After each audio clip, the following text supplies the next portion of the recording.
I don't get it, dude. Why does everyone keep saying believe in yourself like it's easy? Oh, simple, dude, because it is easy, at least until you start thinking. Yeah, that makes no sense. Yeah, dude, that's the problem. People think too much and then they talk themselves out of everything. Or they're just being realistic. Nah, dude. Realistic is just what people call it when they've already decided not to try. That's not true. Some things just aren't meant for you. Says who, dude? Life. Life didn't say anything. You tried once, got uncomfortable, and now you're quoting life like it's personally rejecting you. Okay, but failing sucks. Yeah, so does doing nothing and then pretending that it's a strategy. I just don't want to look dumb. You've built your whole entire life around avoiding looking dumb. Yeah, well, I mean... Think about it, dude. How many things have you not done just because someone might judge you? Oh, yeah, like a lot. Exactly, dude. You're not stuck. You're just protecting your image. Well, yeah, that matters. Does it? Or is it just easier than risking failure?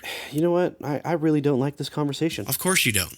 Because it's honest. So what? You're just going to do whatever you want and hope it works out? Nah, dude. You just go do what you actually want and deal with whatever comes with it. Yeah, that literally sounds stressful. Nope, I beg to differ. You see, what's actually stressful, my dude, is waking up one day and realizing you spent your entire life playing it safe for people who weren't even paying attention.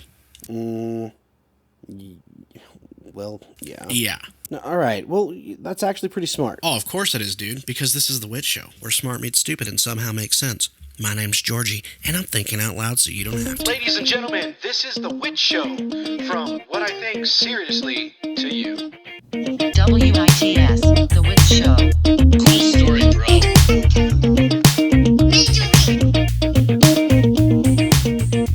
Welcome back to another episode of The Witch Show. Thank you so much, ladies and gentlemen, for joining me every Saturday at 7 a.m. or whenever you're listening. You already know that there is absolutely no way that I could continue doing this without your support. So thank you always. Thank you so much for that. And if you are new to the show, then I appreciate you coming by to drop a listen. I appreciate each and every single one of my fans on the show. So if you have any questions, comments, concerns, feel free to reach out. As I've previously stated in other episodes, there are so many places to check me out. You can check me out on Spotify, YouTube, all of the major platforms. One of my biggest places to get in contact with me is Facebook. I run the Witch Show Facebook page, so there's always really interesting stuff that I put on the page. Super weird, creepy, cryptid stuff like that. Things that you're going to love. It's a great place to pop in and debate with me or even suggest episodes. And if you have listened to previous episodes, you know that a very good episode might be something that you post about. Because if I read about it and it's creepy enough for my audience, I will more than likely feature it in one of my shows. So get in there, drop a like and a follow, and do all the cool things that all the freaking people are telling you to do when you go and look at their stuff. Smash that like button and subscribe to my channel. But seriously, if you do love the show and you want to tell your friends about it, I would appreciate it. We are usually here every Saturday at 7 a.m. talking about the weirdest stuff. So if that's something that you're into or your friend might be into, well, we're here for it. Anyway, moving forward, why are we so okay with not believing in ourselves? I'm serious. Why is this normal now? Why is it acceptable to second guess your thoughts, your doubts, your own abilities, and talk yourself out of things before you even try? Somewhere along the way, we all just agreed that it's better to play it safe than to actually trust ourselves, and nobody seems to question it. Think about it. How many times have you had an idea, something that you wanted to do, something that actually excited you, and your first reaction wasn't, let's go? It was, probably not. And it's not because you couldn't do it, but because something in your head told you not to. And instead of fighting that voice, you listened to it, like it knew better than you did. And you know what's even crazier? Is we're actually taught this contradiction from the beginning. Believe in yourself, but don't be too confident. Love yourself, but don't think too highly of yourself. So what do? We settle into this safe little zone where we're not too much, but we're definitely not everything that we could be either. So today, we're going to talk about that. The truth about your doubt in yourself, the truth about why people shrink themselves without even realizing it, and the truth about what happens when you stop listening to that voice and start trusting that one that you were born with. We grew up in a world that quietly teaches us to shrink, not in obvious ways, but in subtle corrections. Don't be too proud. Don't think you're better than anyone. Stay humble. And somewhere along the way, we confused humility with self-doubt. We start to believe that trusting ourselves is dangerous. That believing in our own voice somehow makes us arrogant. So instead of learning how to stand tall, we learn how to stay small without even realizing we're doing it. And then comes the contradiction. We're told to love ourselves, but not too much. Be confident, but not too confident. Speak up, but don't be the loudest voice in the room. It's like we're handed a rule book with invisible boundaries, and every time we get close to believing in ourselves fully, something in the back of our minds pulls us back. Not because we're wrong, but because we're conditioned to second guess being correct. Think about how quickly we assign value to people. The first question we ask isn't, who are you? It's, what do you do? Because somewhere deep in the structure of society, we've been trained to measure worth by title, income, and status. And whether we like it or not, we apply the same measurement to ourselves. We rank our own importance. We decide if our voice deserves to be heard based on where we think we stand. I mean, really think about it. How many times have you dismissed your own worth? Even if you never said it out loud. How many times do you look at yourself in the mirror and think poorly of yourself? How many times have you said you aren't the best mother, father, friend, coworker, son, daughter, whatever? How many times? Why do we continue to normalize the reduction of our own self-worth like it's a good thing? Why is it so bad to be proud of who you are? Not just proud of who you are, but who you are in the truest way. Maybe your opinion is the best one in the world. Maybe you are pretty good looking. Maybe you are the best mother, father, friend, whatever you think that you're not. And the truth is, real confidence isn't loud and it isn't selfish. It's grounded. It's the ability to trust your thoughts, your instincts, your own perspective. Your own perspective without needing validation from the outside world. That's not narcissism, people. That's alignment. And most people never reach it. Not because they can't, but because they've spent their entire lives being taught not to. So we end up gaslighting ourselves. We downplay our ideas before anyone else can. We question our instincts even when they're right. And over time, that hesitation becomes identity. We don't just doubt ourselves. We become people who doubt ourselves. And that's the real trap, because once that becomes your default, you don't need anyone else to hold you back. You're doing it for them. You are literally becoming your own demise, your own self-failure. We've all heard that phrase, I am my biggest critic. Well, guess what? That's so logical right here. Stop doing that, because guess what, people? Maybe you're actually not doing it wrong. Maybe you're actually doing it the right way. And the moment you recognize that, the moment you see that the voice telling you to shrink isn't truth, it's conditioning. And that's how you change it all. Because now that you realize it, you have a choice. You can keep living inside the version of yourself that's shaped by fear, or you can step into the version of yourself that was always there, just waiting for permission, but you never actually needed it. This false sense of permission society has forced you to believe is the standard. And seriously, really think about this. Like, who's writing these rules? Who's telling you that you should believe this stuff? Who's the ones that are like, you need this permission? Well, I'll tell you. It's actually society, and there's actually a name for what happens when entire groups of people start believing something. And believing it not because it's true, but because everyone else around them believes it is. It's called folie et plaisir. I hope I didn't butcher that. It's called the madness of many. Forgive me, I am not French, nor do I care to ever learn French. If you like French, good for you. I think it sounds like somebody puking when they speak, therefore I'm not going to try to learn it. With that being said, I know that sometimes I can be annoying, so there's a stab at me for you French people. Anyway, what if the reason people shut down confidence isn't because confidence is wrong, but because they've collectively agreed that it is? What if we've all been participating in a quiet shared delusion that says, don't stand out, don't believe in yourself too much, don't be more than the group is comfortable with? The worst part about all of it is that it doesn't feel like control. It feels like normal behavior. People will tell you to stay humble, but what they really mean is don't make me uncomfortable with your confidence. They'll downplay your ambition, joke about your goals, or subtly question your ability, not because they're evil, but because they've bought into the same belief system as everybody else. And it's largely due to the fact that they probably just want to fit in like everybody else, and so they're participating in this weird shared delusion that everybody else has. That's how folie à plaisir works. It doesn't need one mastermind. It just needs enough people repeating the same idea until it becomes a social law. Now, tie that into motivation. How many people do you know that tried something once, failed, and then never tried again? Now, it's not because they couldn't do it, but because they decided that failure meant something about who they are. That one loss turned into identity. I'm not good at this. That's not for me. And just like that, their potential shuts down. Not from lack of ability, but from fear of feeling that failure again. And in a world that quietly punishes people for stepping out of line, fear becomes a very effective leash. Oh, but it gets even deeper, because the system doesn't tell you that overnight. They don't say stop trying. It does something smarter.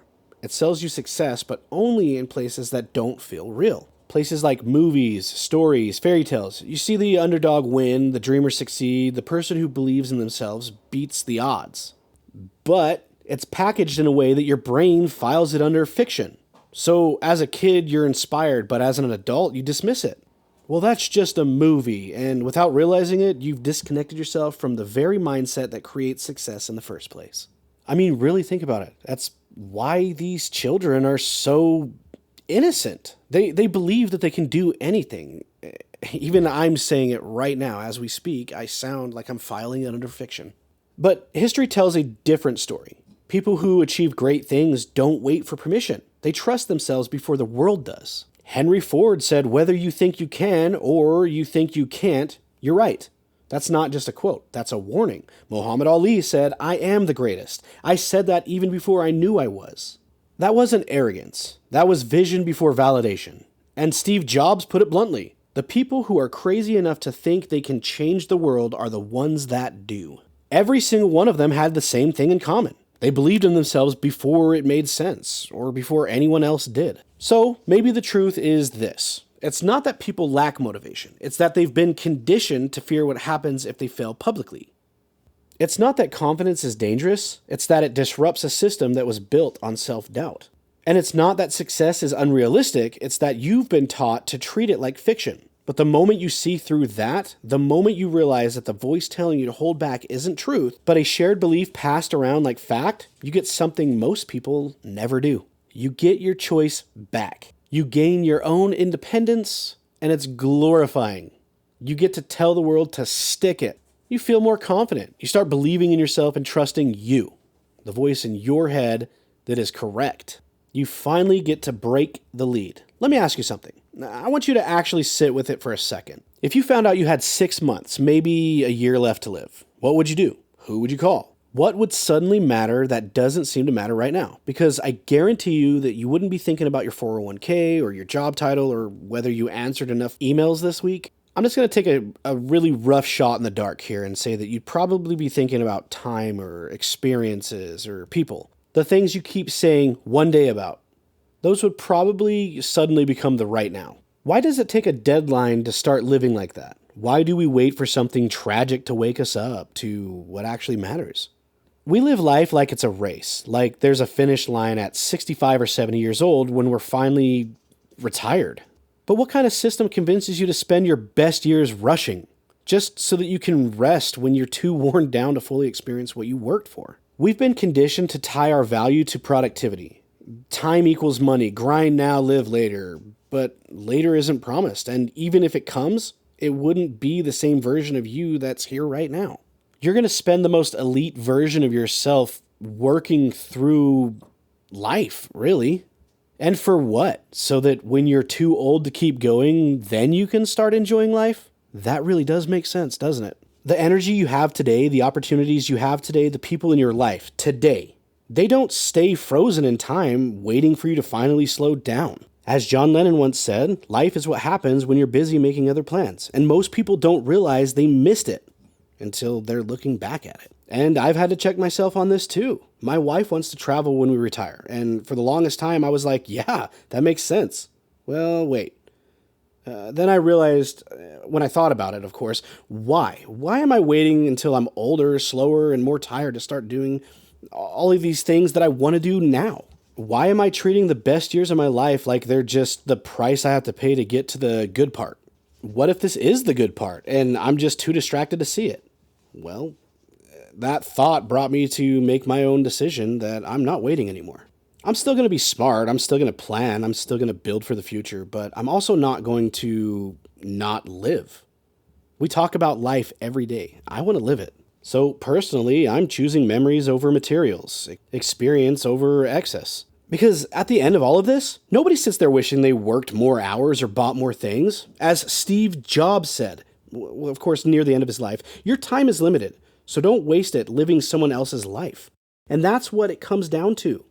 Are you living your life or a version of a life you were told to live? Life isn't a race to the finish line, it's a path, and somewhere along the way we forgot to look around. We got so focused on getting to the end that we stopped appreciating where we actually are. But the people who truly live, the ones who feel fulfilled, who feel alive, they're the ones that they're not sprinting through it. They're the ones who stop, take it in, and realize that this moment, right now, was never something to rush past. Here's another important quote for you. Marcus Aurelius said, "You could leave life right now. Let that determine what you do, say, and think." Now, that's not meant to scare you. It's meant to wake you up, because the moment you realize this isn't guaranteed is the moment you stop taking it for granted.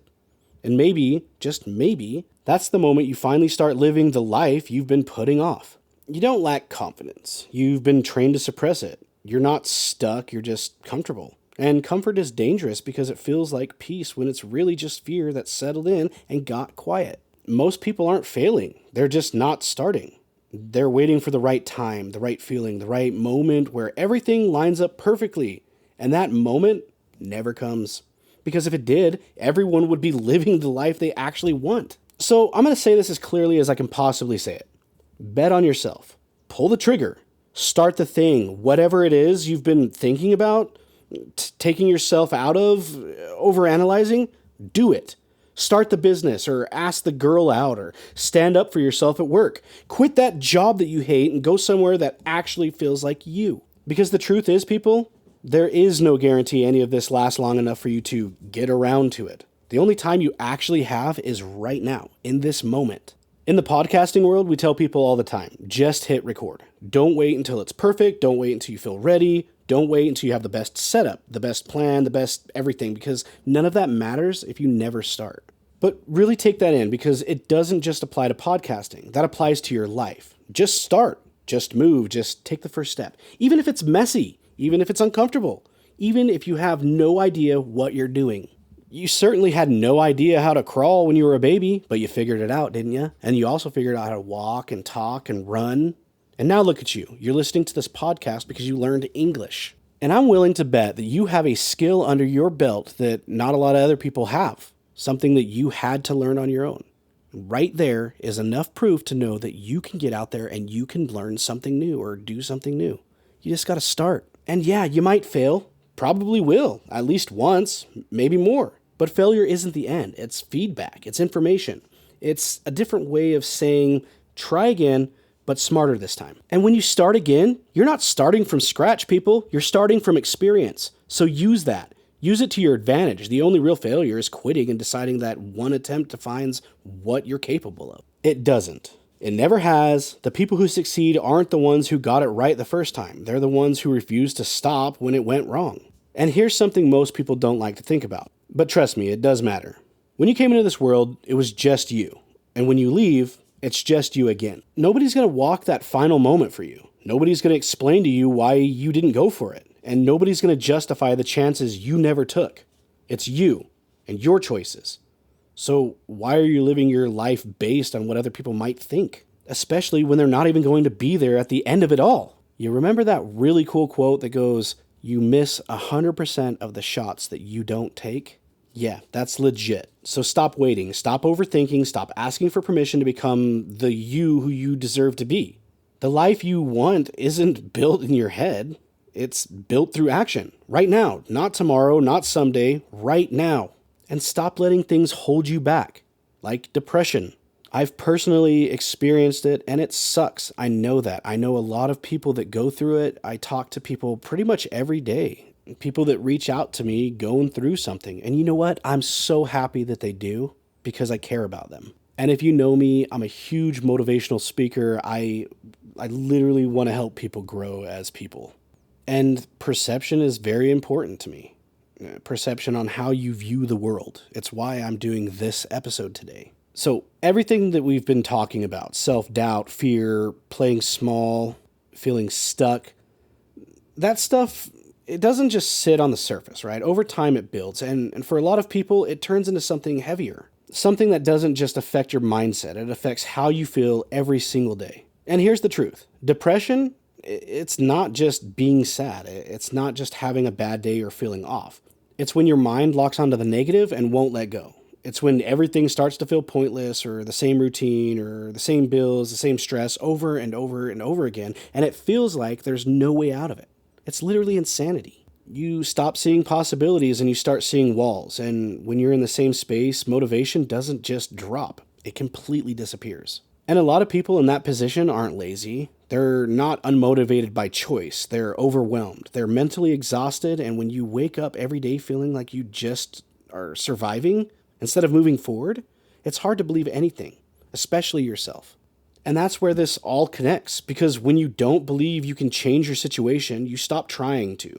But it's not because you don't want better, but because you don't believe better is actually possible. And this isn't rare, it's growing. In the US, suicide rates have risen significantly over the past decade, reaching over 49,000 deaths in a recent year, the highest ever recorded. That's not just a number, that's people who felt like there was no way out. And when you look deeper into it, a lot of it ties back to stress, financial pressure, isolation, and the constant feeling that being stuck is the cycle. A cycle that literally leads nowhere. Bills keep coming, prices keep going up, life feels like it's getting harder, not easier, and people start losing hope. But here's the part I want to be very clear about. Depression is real, and it's not something you can just snap out of. It's not about telling someone to just believe in yourself. Just believe in yourself and everything magically fixes itself. But at the same time, that small voice, that tiny piece of you that still wants something different, that still hopes, even a little, that part matters. Because even in the middle of feeling stuck, when everything feels heavy, that's where change starts. Now, dealing with my own depression, my own experience in this, I would believe that you can cure your depression. I know because I've done it for myself. Not completely. I would say probably like 99%. But it took a lot. It took a lot of motivation. It took a lot of me telling myself stuff that, well, was pretty much me gaslighting myself into believing that I was truly happy again. I had to tell myself in the mirror that I wasn't worthless because there were days that I felt like I was. There were days where I had to argue with myself and convince myself that I did matter and that there is something greater for me out there. It just hasn't arrived yet. And personally, one of the quickest things that I learned is that negativity can be the downfall of every bit of it. When I say that I'm at 99% cured, that 1% is that negativity that creeps back in and ruins everything. Even being around somebody who is negative is so draining. Nobody wants to be around that guy who's always moping and complaining that his life is blah, blah, blah. Now, I'm not hating on those people because they are going through it. They actually are depressed and they're hating their life. So a lot of the time they can't help it. However, they may not realize that it's affecting every single person around them. Now, don't quote me on this, but there was a study that I read a while back where there was like 5 groups of people, and I believe each group had 5 people. So there were 25 people, but in one of the groups, they put a negative person in the group. Each group was tasked with doing something, and each one of them completed it, except for one. So 4 out of the 5 groups completed the tasks, and they ran this test over and over and over again, and the one anomaly that they had in every single failure was that negative person. Once that negative person was added to the group, the negativity just became overwhelming for everybody else, I'm assuming, and it caused them to lose the task. I'm going to have to look more into that because I do love that study, and I'll post it on my Facebook group. But that goes to show that the best kind of ivity, my people, is positivity. And if you're in that place, you're not alone in it, even if it feels like you are. There are people who've been there and they found their way out, step by step. Not overnight, not perfectly, but they kept going. And sometimes the first step isn't some huge life change. It's just deciding that maybe, just maybe, things don't have to stay the way that they are forever.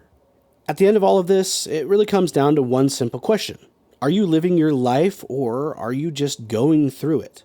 Because honestly, we talk about life, and I personally want to live it. Not pinned to a never-ending schedule. Not always working for the rich guy. I want to be out there enjoying life while I'm still young. And I'm sure you do too. Because a lot of people wake up, go to work, pay bills, repeat. And somewhere in the cycle, they lose themselves. Not all at once, but slowly. They stop believing in what's possible, stop taking chances, stop even asking themselves what they actually want.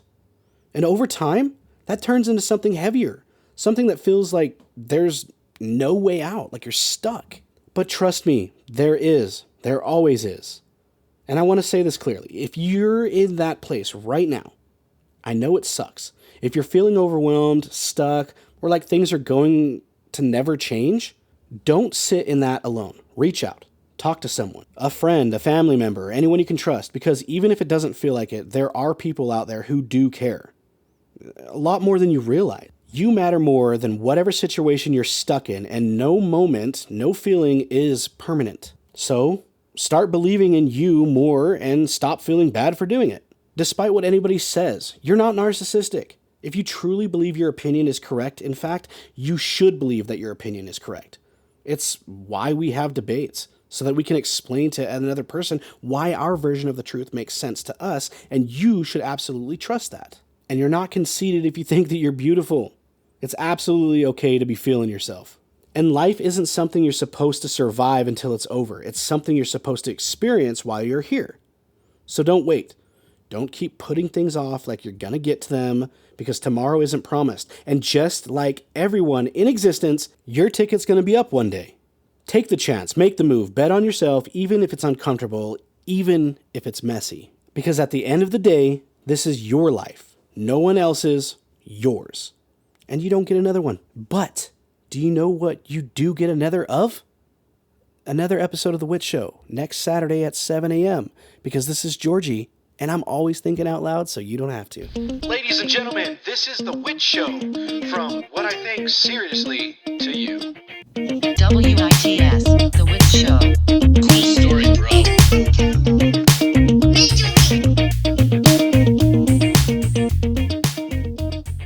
Wow, man, that got a little deep. Yeah, dude, you needed it. I mean, I get it. I really do. I don't know. It still feels like a lot to actually change all of that. Of course it does, dude. You've been doing the same thing for years. You're not just gonna wake up tomorrow like, new life, who dis? Yeah, well, that would be nice though, right? Yeah, and I'd like a six-pack without giving up cheeseburgers. Not happening, dude. So what? You're saying just start small? I'm saying do something, anything. One move, one decision, one moment where you don't talk yourself out of it, dude. Like what? I don't know. Text the person, apply for the thing, say what you actually think for once. Quit my job? Okay, let's not go full chaos mode, but yeah, eventually, maybe that too. I just don't want to screw it up, dude. Oh, you will. Cool. That's part of it, dude. You screw it up, you adjust, you try again. That's literally how everything works. Well, I hate how much sense that makes. I know. It's annoying. So basically, I've just been in my own way this whole time? Oh yeah, 100%. Awesome. But hey, dude, freaking good news. What? That means you can also get out of your own way. All right, yeah, I like that better. There it is, dude. So, you ready?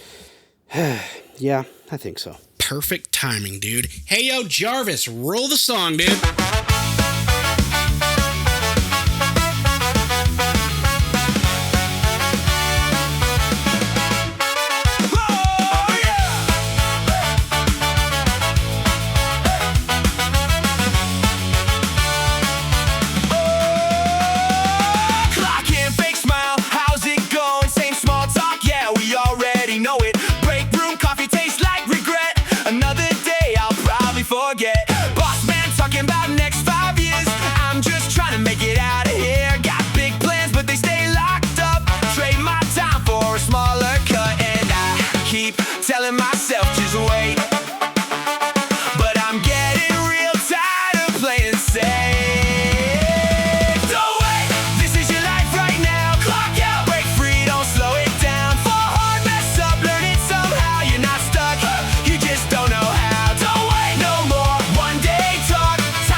job